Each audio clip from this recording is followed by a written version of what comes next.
द्रव्य गुण पर्याय का जो नित होवे ज्ञान, शीघ्र मिले संगत कर पावे पद निर्वाण।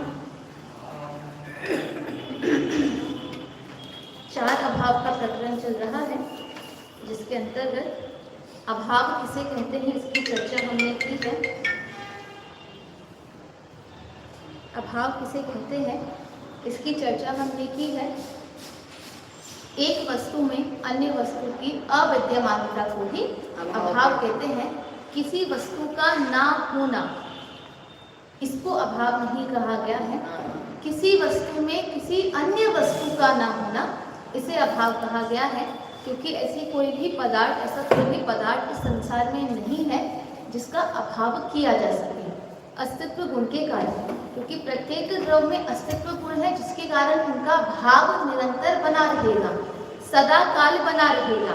लेकिन उनका भाव, उनका स्वभाव, उनके गुण धर्म पर्याय उनके चतुष्टय में विद्यमान रहेंगे, अन्य के चतुष्टय में विद्यमान नहीं रहेंगे। इसी रूप में उसको क्या कहा गया है? अभाव रूप में कहा गया है। यहाँ तो जैसे हम दो द्रव्यों की अपेक्षा से बात कर रहे हैं, इसी अपेक्षा से एक पर्याय, अनंत पर्यायों का जो प्रवाह क्रम है, अनंत काल से जो पर्यायों का प्रवाह क्रम चला आ रहा है, ये पर्याय भी कभी एक में एक रूप होकर नहीं रहती हैं। वर्तमान कालीन पर्याय वर्तमान में रहती है, भूत की भूत में रहती है, आगामी आगामी में रहती है। एक का अन्य में समाविष्ट नहीं होता है।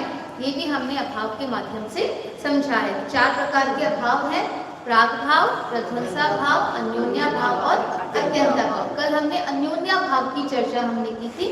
अन्योन्या भाव किसे कहते हैं? अन्य का अन्य में अभाव, इसे अन्योन्या भाव कहते हैं। क्या परिभाषा है इसकी, बताइए चलिए। एक पुद्गल द्रव्य की वर्तमान पर्याय का दूसरे पुद्गल द्रव्य की वर्तमान पर्याय में अभाव। एक पुद्गल द्रव्य की वर्तमान पर्याय का दूसरे पुद्गल द्रव्य की वर्तमान पर्याय में अभाव होना वह अन्योन्या भाव है। अब मुझे बताइए, ये अन्योन्या भाव पुद्गल के पर्यायों में क्यों घटित होता है? अन्य, जैसे उसमें परिभाषा में अन्य द्रव्यों की चर्चा नहीं है, उसमें क्या कहा है? एक पुद्गल द्रव्य की वर्तमान पर्याय का अन्य पुद्गल द्रव्य की वर्तमान पर्याय में अभाव। तो ये जो अभाव है, यह मात्र पुद्गल द्रव्य में ही घटित क्यों हुआ है? क्योंकि अत्यंत भाव है ना, वो अन्य द्रव्य नहीं, जैसे ऐसा भी हो सकता था ना, एक जीव द्रव्य की वर्तमान पर्याय का दूसरे जीव द्रव्य की वर्तमान पर्याय में अभाव, ये भी कहा जा सकता था। जैसे जीव द्रव्य तो जैसे अभी जो पर्याय है बदलती किसी दूसरे की पर्याय नहीं, हमारी अपेक्षा आप हम जीव हैं तो हमारी अपेक्षा आप वो कहलाए ना, क्या कहलाए? पुद्गल तो नहीं कहलाते, अजीव तत्व कहला सकते हैं। अजीव तत्व कहला सकते हैं। नहीं, कल उसका उत्तर मैंने आपको बताया था। हाँ, जीव में नहीं मिल सकता है, पुद्गल से मिल सकता है। हाँ, मतलब वो उसमें कौन सी शक्ति है? स्कंध रूप होकर मिलने की, बिखरने की उसमें शक्ति है। तो जो स्कंध आज जिस रूप में है वह उसी रूप में नहीं रहता, वह अपनी पर्याय क्या करता रहता है? बदलता रहता है। जैसे कल हमने आपको उदाहरण दिया था वस्त्र और बर्तन का, कि आज वर्तमान में जो वस्त्र के स्कंध हैं वो बर्तन के स्कंध से कैसे है? भिन्न है। तो उनका एक दूसरे में अभाव है। लेकिन ये वस्त्र के बर्तन हमेशा वस्त्र रूप स्कंध से ही रहेंगे, ये आवश्यक नहीं है। जो बर्तन रूप स्कंध है वो बर्तन रूप से ही रहेंगे, ये आवश्यक नहीं है। ये वस्त्र आगे जाके कभी आगामी काल में स्कंध रूप ऐसा उनका परिणमन हो कि वही क्या बन जाए? बर्तन बन जाए। जो बर्तन आज बर्तन रूप में है, उन्हीं के स्कंध के जोड़ने, घटाने से, मिलने, बिछड़ने से वही क्या बन सकते हैं? वही सब क्या बनेंगे? वही कभी बर्तन, वस्त्र भी वे बन सकते हैं। क्योंकि मात्र पुद्गल द्रव्य में ही इस प्रकार की स्कंद रूप होकर और बिखरने रूप होने की शक्ति है, जिसके माध्यम से वह अपना जो रूप है वह परिवर्तित कर सकता है।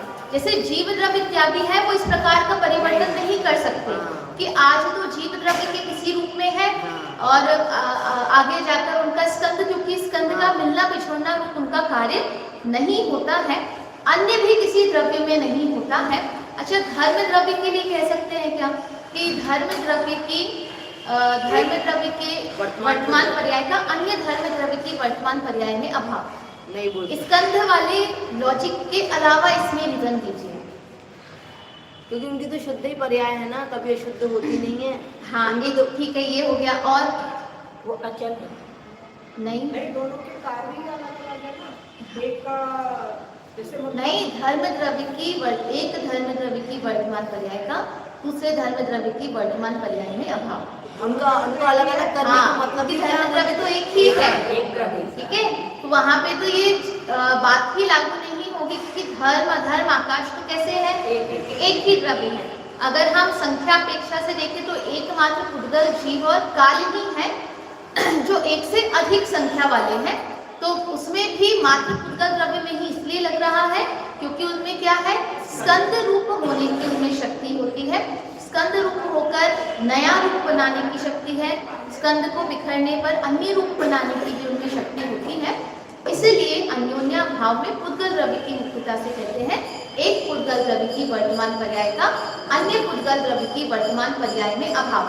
अब इसमें भी मात्र वर्तमान पर्याय ही क्यों लिया गया है, क्योंकि भूतकाल में हो सकता है उस रूप हो और आगामी काल में भी हो सकता है उस रूप हो जाए। एक बर्तन है और एक वस्त्र है, हो सकता है आगामी काल में दोनों बर्तन रूप हो जाए, दोनों वस्त्र रूप हो जाए, या बर्तन वस्त्र रूप हो जाए, या वस्त्र बर्तन रूप हो जाए। तो भूतकाल में और भविष्य काल में ऐसे होने की संभावना है, लेकिन क्योंकि एक ही वर्गना के बने हुए हैं, एक ही मटीरियल वाली भी बात नहीं है, दोनों पुद्गल है। क्योंकि अगर मटीरियल में जैसे हमने 22 वर्गणाओं की बात की, तो ये 22 वर्गणाएं मुख्य रूप से जो हमने 5 वर्गणाओं की हमने बात की, तो जो आहार वर्गणा है, भाषा वर्गणा है, तेजस वर्गणा है, ये वर्गणाएं हमेशा उसी वर्गणा रूप रहती है, ऐसा भी आवश्यक नहीं है। भाषा वर्गणा कभी आहार वर्गणा रूप परिवर्तित हो सकती है, आहार वर्गणा कभी तेजस वर्गणा रूप परिवर्तित हो सकती है। तो ये भविष्य में कभी उस रूप परिवर्तित उनकी वर्गणाएं परिवर्तित की हो सकती हैं, और हो सकता है भूतकाल में भी उनकी वर्गणाएं क्या हो, इस प्रकार से परिवर्तित हुई हो। लेकिन अभी वर्तमान में प्रत्यक्ष जब हम उन वस्तुओं को देखते हैं तो वे वस्तुएं कैसी हैं, भिन्न भिन्न वर्गणाएं होने के कारण, भिन्न भिन्न स्कंध के कारण वे अभी कैसी है, उनमें एक दूसरे का अभाव है, अन्य अन्य है, दोनों वस्तुएं अन्य अन्य है। चलिए अब मुझे बताइए, अगर अन्योन्या भाव ना हो तो क्या हानियां होंगी? अन्योन्या भाव नहीं होता, अगर स्नान का भाव ही नहीं होता, मतलब ऐसी व्यवस्था नहीं होती, तो क्या हानि होती? सब पुद्गल द्रव्य ना मिल जाते तो नींबू और खट्टा मीठा सब एक साथ। हाँ, कल भी हमने इसकी चर्चा की थी, सारे पुद्गल द्रव्य कैसे हो जाते हैं, एक रूप हो जाते हैं। दूसरा, अगर हम समझे इसके अलावा और सोचिए क्या हानि हो सकती है। फिर बस एक ही रस रहता है संसार में। हाँ बिल्कुल वही, दृश्यमान जितने भी सर्व पदार्थ हैं वो वर्तमान में एक रूप हो जाएंगे, जैसे जो पुद्गल द्रव्य, दृश्यमान पदार्थ मतलब पुद्गल द्रव्य। दिखने वाले द्रव्य कौन से हैं, कौन सा द्रव्य है, मात्र पुद्गल द्रव्य ही है। तो ये सभी क्या हो जाएगा, एक रूप हो जाएगा। ये जो हम अलग अलग प्रकार से हर वस्तुओं का प्रयोग कर रहे हैं, ये प्रयोग हम नहीं कर पाते।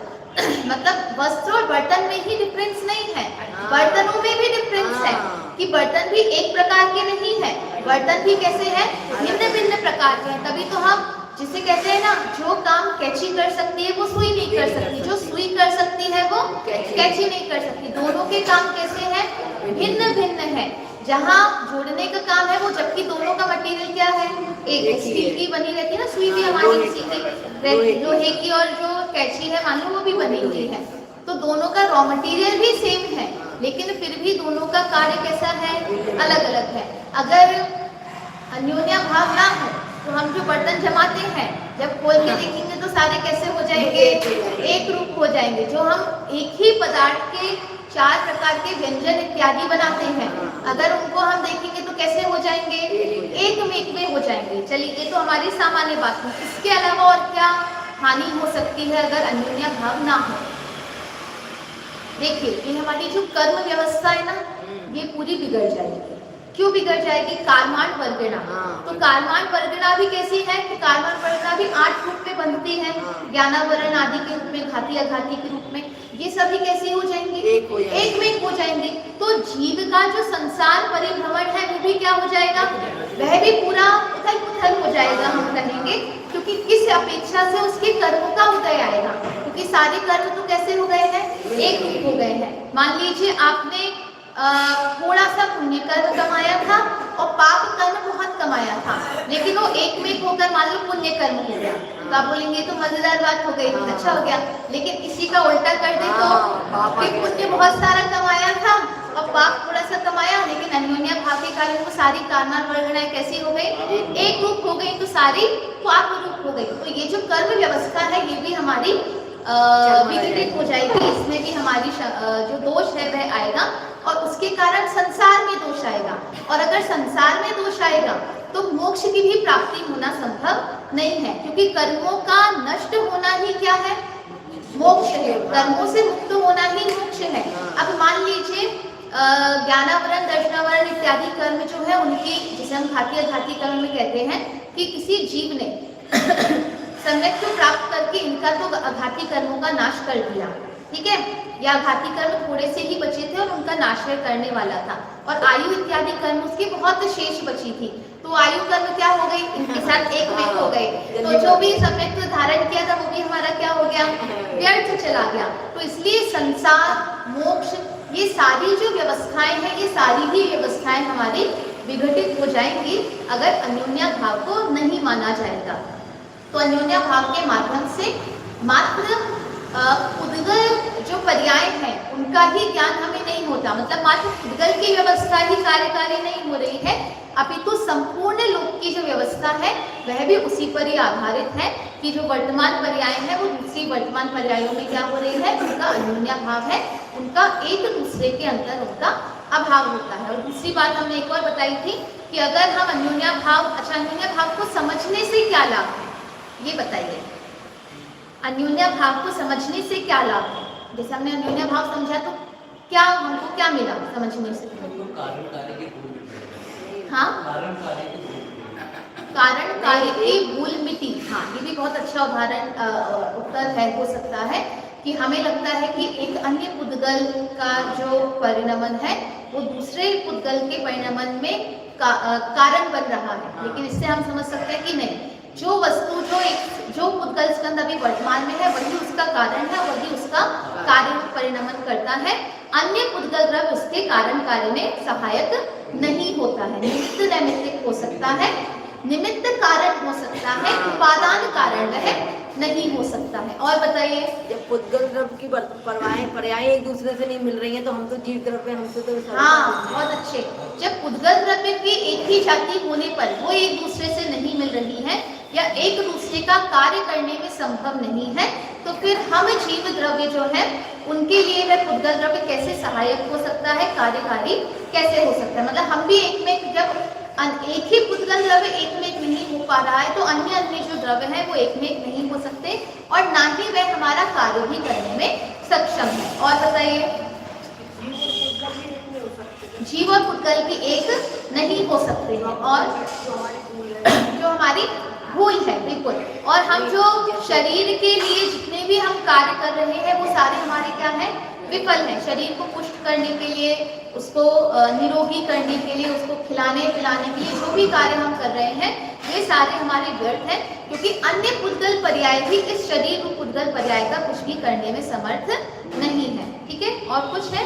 जैसे ना अपन ने बोला ना एक पुद्गल द्रव्य की वर्तमान पर्याय का, तो जैसे शरीर हो गया एक पुद्गल द्रव्य और दूसरे पुद्गल द्रव्य हो गए कर्म। अपन बोलते ना कर्म के कारण ऐसा मिला, तो यानी ऐसा है ना कि कर्म के कारण नहीं, मेरे भाव के कारण। हाँ, ऐसा भी कह सकते हैं। यद्यपि उसमें नाम कर्म तो काम कर रहा है, क्योंकि नाम कर्म के माध्यम से ही शरीर मिला है, पर वहां पर भी जो कहेंगे वो भी पूरा निमित्त नैमित्तिक संबंध है। जैसे इसको हम ऐसे समझते हैं, एक व्यक्ति है, उसे एक व्यक्ति, दो व्यक्ति है मान लीजिए, दोनों को एक ही प्रकार का रोग हुआ है और एक ही इंटेंसिटी वाला है, मतलब एक ही लेवल वाला है, इतनी ही पीड़ा वाला है दोनों को, लेकिन दोनों के भाव एक से नहीं है। एक अधिक पीड़ा का अनुभव कर रहा है, वो ज्यादा आकुलित व्याकुलित हो रहा है, विचलित हो रहा है, वो बहुत ज़्यादा कोशिश कर रहा है कि मैं यहाँ भी डॉक्टर के पास चला जाऊँ, वहाँ भी चला जाऊँ, ये भी दवाई खा लूँ, वो भी दवाई खा लूँ, होम्योपैथिक भी ट्राई कर लूँ, आयुर्वेदिक भी ट्राई कर लूँ, वो सारे प्रयास वह कर रहा है। और एक व्यक्ति कैसा है, वो शांत है कि भाई अब जो रोग आया है, पीड़ा हो रही है तो हो रही है, अब अपने आप इसको सही होना होगा तो होगा, नहीं होना होगा तो नहीं होगा, पर मैं इसको लेकर ज़्यादा आकुलित व्याकुलित नहीं दूंगा। तो यहाँ पे उसने अन्योन्या भाव समझा है कि भाई ये मेरे कर्म का उदय है और कर्म के उदय के कारण उसके निमित्त से शरीर की ऐसी स्थिति बन रही है, लेकिन औषधि इत्यादि के सेवन से भी मैं ठीक हो जाऊं। मान लीजिए अभक्ष्य औषधि का सेवन उसे करना पड़े तो क्या सोचेगा कि अभक्ष्य औषधि के सेवन करने से मैं ठीक हो जाऊं, ये भी पता नहीं है, ये भी मतलब पूर्ण रूप से इसका भी सिद्ध नहीं है कि ठीक हो ही जाऊं, इसलिए अच्छा है कि मैं क्या करूं, ना ही खाऊं। तो यहाँ पे ऐसी स्थितियां हमारी बन सकती हैं अगर हमने अन्योन्या भाव को समझा है तो। अन्योन्या भाव हमको यही इसी चीज की जो कहेंगे दृढ़ता लेकर आता है कि कोई वस्तु के भक्ष्य इत्यादि के खाने से या उसका सेवन करने से ये शरीर ठीक हो ही जाएगा, ये संभव नहीं है, क्योंकि उस पुद्गल पर्याय, उस पुद्गल की वर्तमान पर्याय का इस पुद्गल द्रव्य की वर्तमान पर्याय में क्या है, अभाव। ठीक है, ये अन्योन्या भाव हमको समझाता है। फिर आता है हमारा अत्यंता भाव। इसकी चर्चा करते हैं पेज नंबर 15 पे 75 नंबर का ये क्वेश्चन है। नाम में जो समझ में आता है अत्यंत अभाव।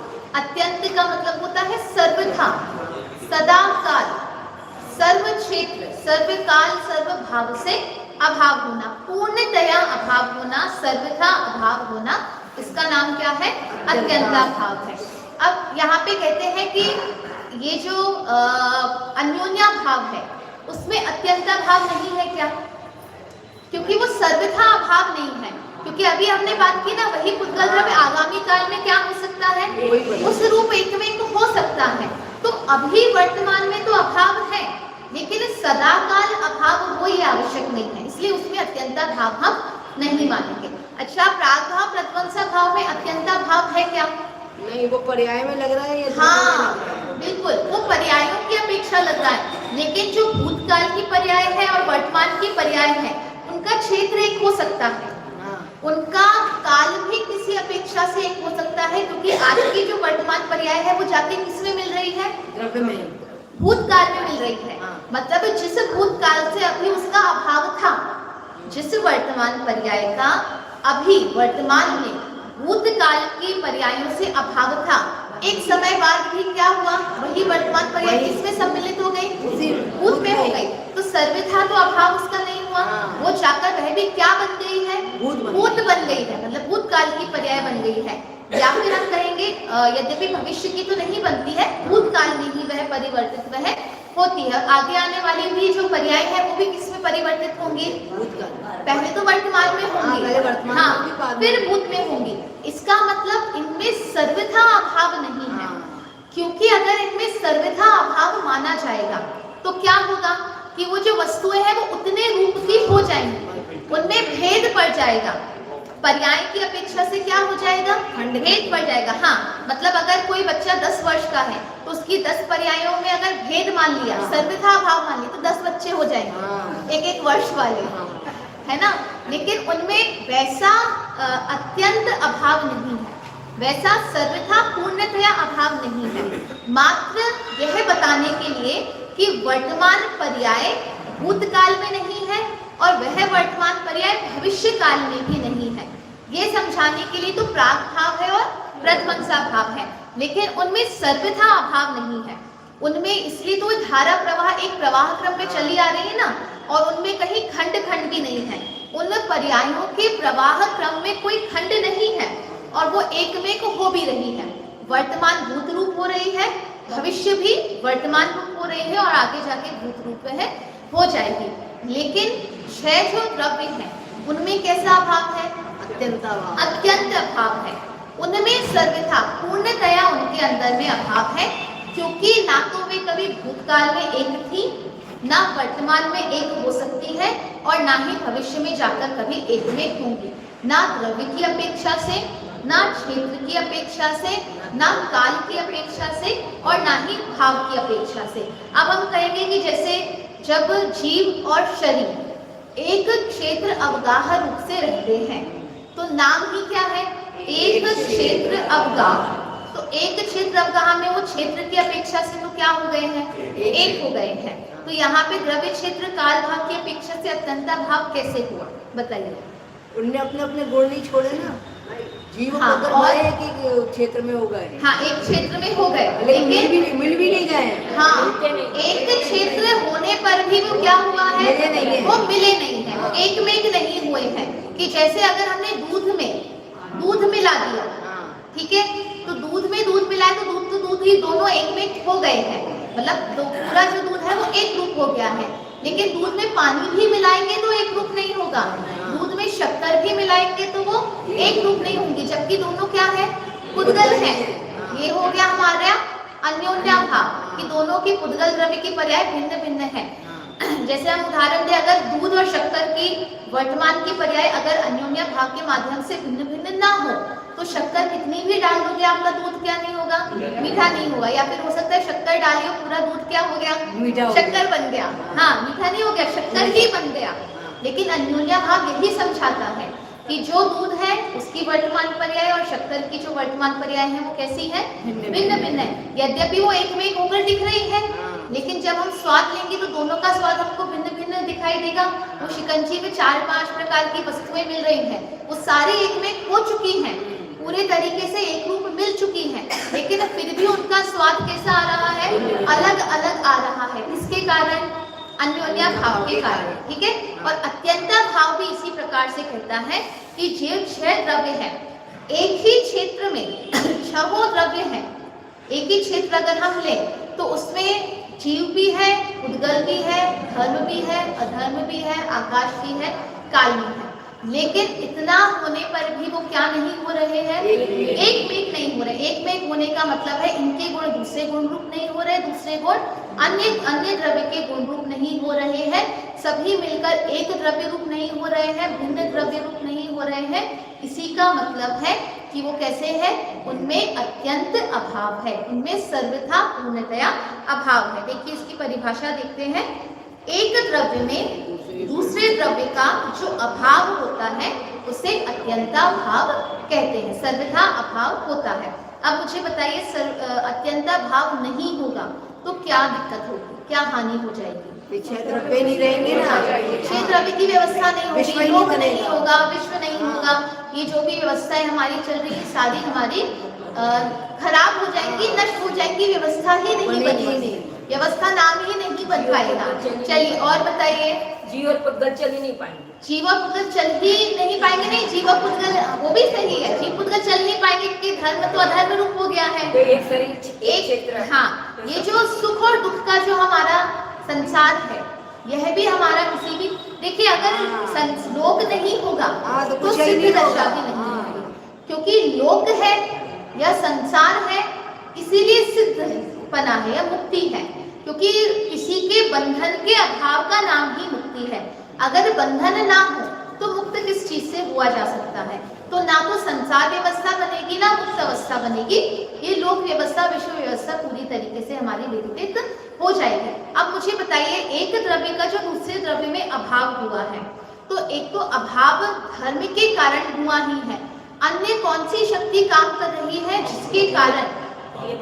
हाँ, अगुरु लघुत्व गुण, बिल्कुल उस शक्ति के कारण, अभाव धर्म के कारण, ये सारे धर्म अस्तित्व गुण के कारण, ये सारे धर्म या शक्तियां या गुण, ये सब एक साथ काम कर रही हैं द्रव्य को द्रव्य बनाने में, बनाए रखने में। जैसे अस्तित्व की परिभाषा नहीं है, द्रव्य में द्रव्य बना पाया, एक द्रव्य दूसरे द्रव्य रूप नहीं होता है। तो अब ये काम अगुरु लघुत्व गुण भी कर रहा है और ये काम अभाव धर्म भी कर रहा है, तो एक ही से काम हो जाता, तो दो धर्म की आवश्यकता क्यों थी? बताइए।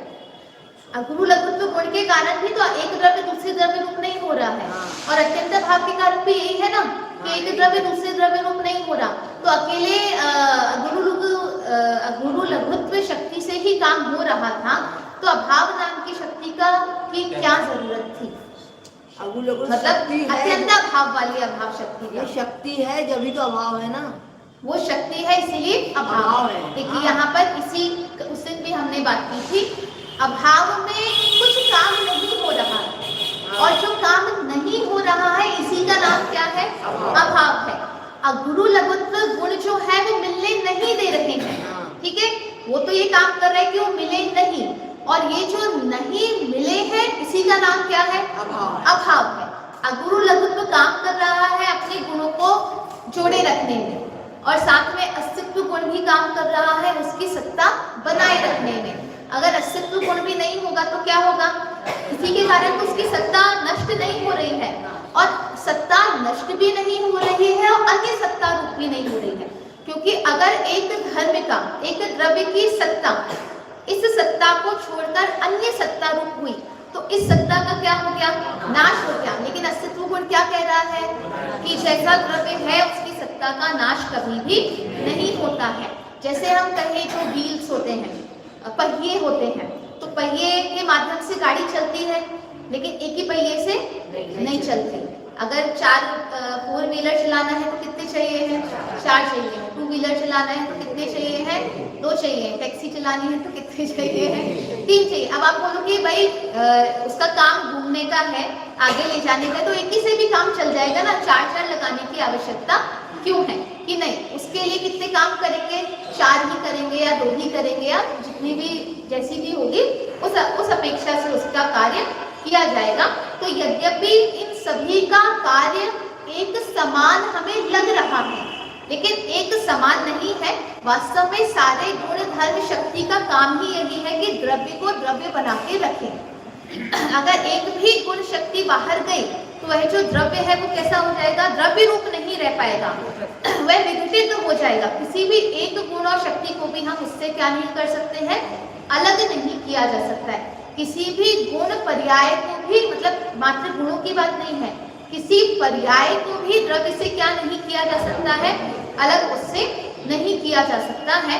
तो इसीलिए जैसे हम कहेंगे अस्तित्व गुण भी वही कर रहा है कि द्रव्य को द्रव्य बनाए रखा हुआ है, द्रव्य की सत्ता उसका अस्तित्व बनाए रखा हुआ है।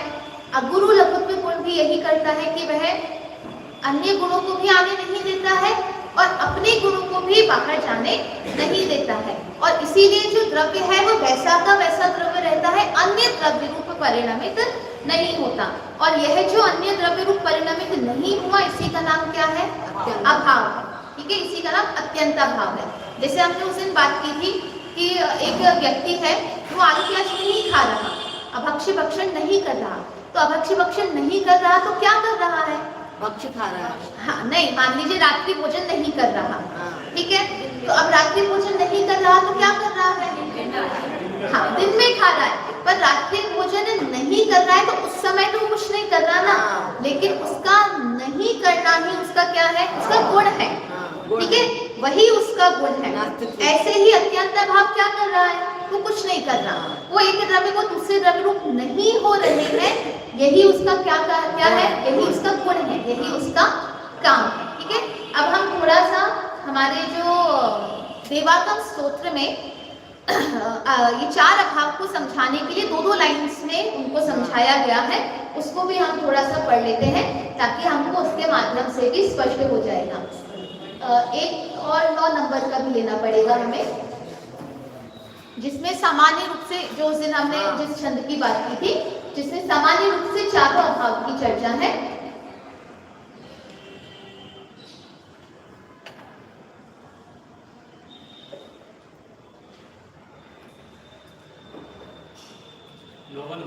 हाँ, भावैकान्ते पदार्थानां वाला जो था, और आगे होगा ये रहा उस तरफ है क्या? हाँ, देखिए क्या लिखा है? भावैकान्ते पदार्थानां भावानापन्नवात् सर्वात्मकम् अनाद्यन्तम् स्वरूप मतावकम्। यहाँ पे यही कह रहे हैं कि अगर पदार्थ के एकांत भाव को ही स्वीकार किया गया, भावै एकांते मतलब मात्र भाव रूप एकांत को ही स्वीकार किया गया कि जो पदार्थ है वो मात्र भाव स्वरूप है, अभाव रूप धर्म को अगर नहीं माना गया, अभावानम अपन्नवाद, अभाव रूप धर्म का अपन्नम अर्थात उसको नहीं माना, उसका विरोध निषेध किया गया, तो क्या होगा? सर्वात्मकम अनाद्यंतम। तो सारे पदार्थ कैसे हो जाएंगे? अनाद्यंतम, अनादि अनंत हो जाएंगे। सारे पदार्थ एक में एक हो जाएंगे। अस्वरूपम, फिर हम किसी का स्वरूप बता पाएंगे क्या? कि नहीं। सारी वस्तुएं कैसी हो जाएंगी? अस्वरूप वाली हो जाएंगी, किसी का स्वरूप बताने में नहीं आ पाएगा।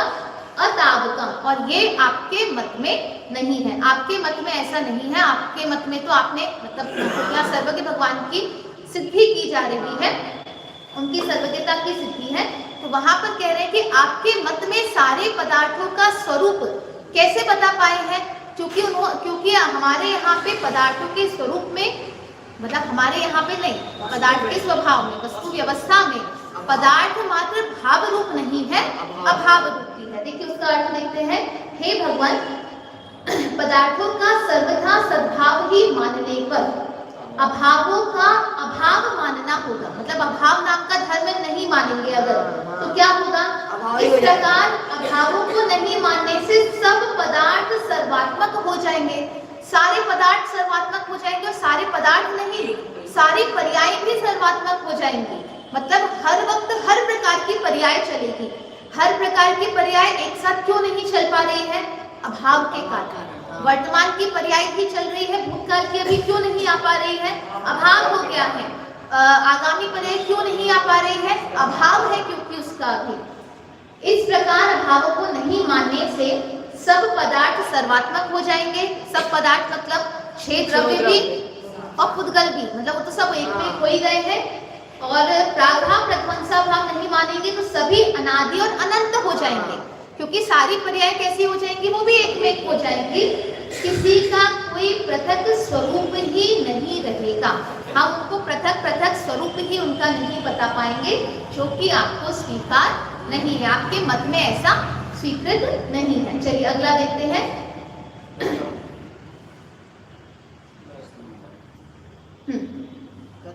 नहीं, ये नहीं है।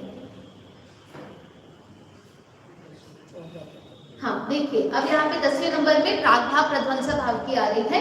कार्य द्रव्यम अनादि स्यात् प्रागभावस्य निन्नवे प्रध्वंसस्य च धर्मस्य प्रक्षवे अनंतां प्रजेत्। यहाँ कह रहे हैं कार्य द्रव्यम अनादि स्यात् प्रागभावस्य निन्नवे। अगर प्रागभाव का निन्नव अर्थात निषेध अगर कर देंगे तो कार्य द्रव्यम, प्रत्येक द्रव्य का कार्य अनादि स्यात् हो जाएगा, अनादि हो जाएगा। सारे कार्य कैसे हो जाएंगे?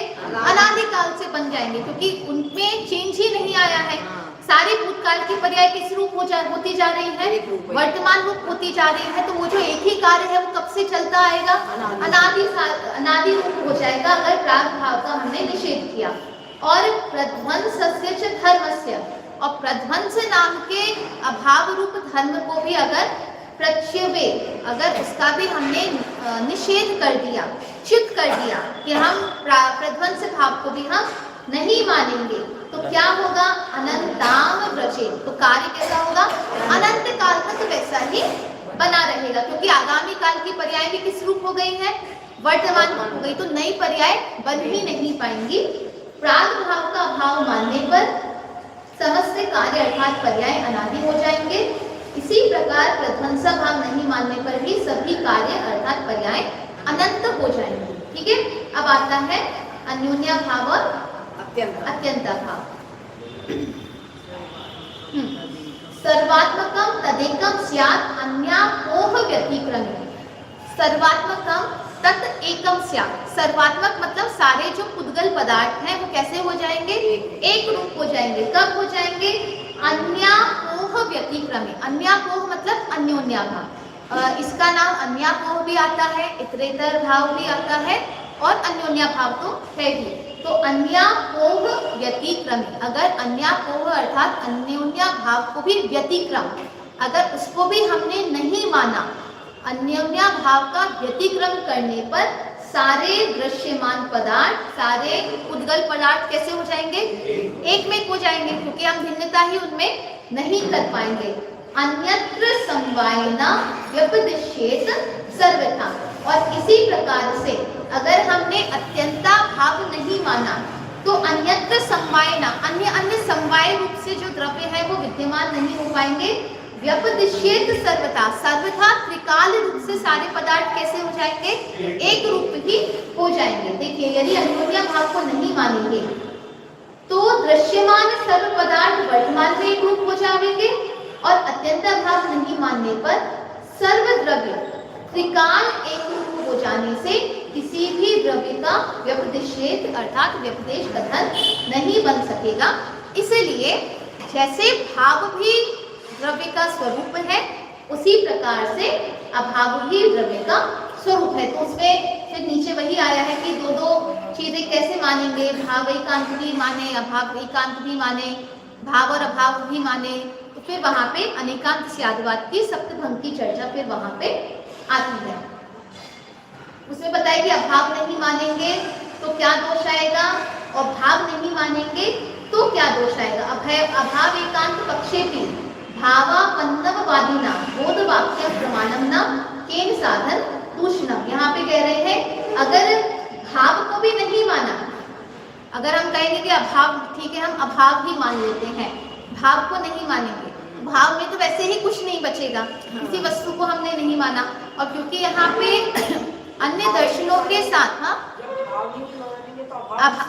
नहीं, हाँ मतलब ऐसा कह सकते हैं कि अभाव किसका होगा, वहां पे तो वो ये कह रहे हैं क्योंकि यहाँ पे अन्य दर्शनों का जो हम कहेंगे उनके मतों का निराकरण किया जा रहा है, तो बोलेंगे कि उसमें ये कहा गया है कि अगर भाव रूप धर्म को नहीं माना तो आपके वाक्य, आपके शास्त्र, आपके मत वो सब भी कैसे हो जाएंगे, अभाव रूप हो जाएंगे। तो आप अपने दर्शन की और मत की स्थापना आप कैसे करेंगे, तो उसका बहुत अलग वर्णन है, तो उसकी चर्चा कभी होगी तो हम करते हैं। लेकिन उसमें लिखा है भाव का सर्वथा अभाव मानने वाले अभाव एकांतियों के भी ज्ञान और वचनों की प्रमाणिकता के अभाव हो जाएंगे। क्योंकि आपने जो वचन बोले वो अभाव ही नहीं माना, तो फिर उनका तो अभाव हो गया। वे स्वमत की स्थापना और परमत का खंडन किस प्रकार करेंगे, अतः अभाव एकांत भी ठीक नहीं है। जैसे भाव एकांत ठीक नहीं है, ऐसे अभाव एकांत भी ठीक नहीं है। चलिए तो वो हमने थोड़ा सा सीधी बात, मिथ्या एकांत ठीक नहीं है। हाँ, मिथ्या एकांत ही ठीक नहीं है। भाव अभाव दोनों ही एक साथ द्रव्य का स्वरूप है और दोनों ही मानना है, मतलब बिना माने द्रव्य की सत्ता ही स्थापित नहीं हो पाएगी। ठीक है, चलिए अब हम यहाँ पे थोड़ा सा समझते हैं इनमें अंतर। चारों प्रकार के जो अभाव हैं उनमें क्या अंतर है, ठीक है, आप बताइए। चलिए थोड़ा थोड़ा जितना आपको आएगा उतना आप बताइए, फिर हम जितने बचेंगे वो हम बताएंगे। जैसे प्रागभाव प्रध्वंसा भाव में बताइए क्या अंतर है। वो तो सरल है, वो तो सरल है, वो सरल हाँ? बता रही है। उनका वर्तमान में है, इनका पूर्व में। प्राग्निक पहले प्रागभाव प्रध्वंसा भाव में करेंगे अंतर। चलिए हाँ आगामी पर्याय में वर्तमान भाव। ठीक है, और हम यदि भूलेंगे नहीं बात, एक एक करके पहले ये बताते हैं। प्राग भाव क्या बताता है, वर्तमान पर्याय का पूर्व पर्याय में अभाव, और प्रध्वंसा भाव वर्तमान पर्याय का आगामी काल में भाव। ये पहला डिफरेंस हुआ। दूसरा, हम यदि कोई बात भूलेंगे नहीं तो दिन भर है ना पुरानी बातों को लेके बैठे रहेंगे। नहीं ये तो जैसे लाभ इत्यादि हो गया। हम बात करें प्राग भाव प्रध्वंसा भाव में अंतर की, ठीक है। एक और अंतर हम बता सकते हैं, प्राग भाव नहीं मानेंगे तो हाँ कार्य अनादि हो जाएगा, प्रध्वंसा भाव नहीं मानेंगे तो कार्य अनंत काल तक का हो जाएगा। ठीक है, अब हम समझते हैं प्राग भाव प्रध्वंसा भाव तो हो गया, और ये एक ही द्रव्य में होगा। ठीक है, प्राग भाव प्रध्वंसा भाव एक ही द्रव्य के पर्यायों में इनका भाव होगा। अब अन्योन्या भाव और अत्यंता भाव में क्या अंतर है। अन्योन्या भाव मात्र पुद्गल द्रव्य में लगता है, अत्यंता भाव क्षम द्रव्यों में लगता है। ठीक है, अन्योन्या भाव पुद्गल द्रव्य में लगता है, अत्यंता भाव क्षमो द्रव्य में लगता है। दूसरा अंतर, अन्योन्या भाव मात्र वर्तमान पर्याय में लगता है और अत्यंता भाव तो त्रिकालिक है। त्रिकालिक पर्याय ठीक में है, लगता है। जो अन्योन्या भाव है वो तात्कालिक अभाव है, और या वर्तमान कालीन अभाव हम कह सकते हैं, और जो अत्यंता भाव है वो कैसा है, वो त्रैकालिक अभाव है। ठीक है, और क्या अंतर हम कर सकते हैं बताइए। अन्योन्या भाव में आपने बताया कि एक ही भाव का अर्धनाभाव से बनते हैं। हाँ, और इसमें ये टोटल 6 डिफरेंट है। हाँ, मतलब जो पुद्गल द्रव्य में ही मात्र घटित होता है, ये 6 द्रव्य में घटित होता है, क्योंकि पुद्गल द्रव्य में ही स्कंद रूप होने की शक्ति है, और अन्य जो द्रव्य है उनमें स्कंद रूप रूप होने की शक्ति नहीं होती है, इसलिए वो उस रूप परिवर्तित नहीं एक होती। वर्गणा में बनती है और ये पांचों वर्गणा की कभी कामान वर्गणा नहीं, वर्गणा तो मात्र पुद्गल में ही है। अन्य जो द्रव्य है उनमें वर्गणा का जो भेद इत्यादि है, स्वरूप है, उनमें नहीं आता है। वो मात्र किसके अंतर्गत आता है? मात्र पुद्गल द्रव्य के अंतर्गत ही आता है। अच्छा, ये चारों जो अभाव है ये हमें क्या बताते हैं? पर्यायों का अभाव है ना, एक दूसरे के द्रव्य का पर्याय है तो कोई यहाँ पे वैसे है, लाभ है, इसकी चर्चा कल करते हैं। कल हम थोड़ी सी चारों अभाव की एक्सरसाइज भी करेंगे। एक्सरसाइज करेंगे मतलब आपके लिए प्रश्न लेकर आएंगे और आपको उस वाक्य में से ढूंढ के बताना है कि इसमें कौन सा अभाव छुपा हुआ है, ठीक है। और इन चार अभावों को समझने से भी क्या लाभ है, इसकी चर्चा भी अब हम कल करेंगे। आज की बात यही।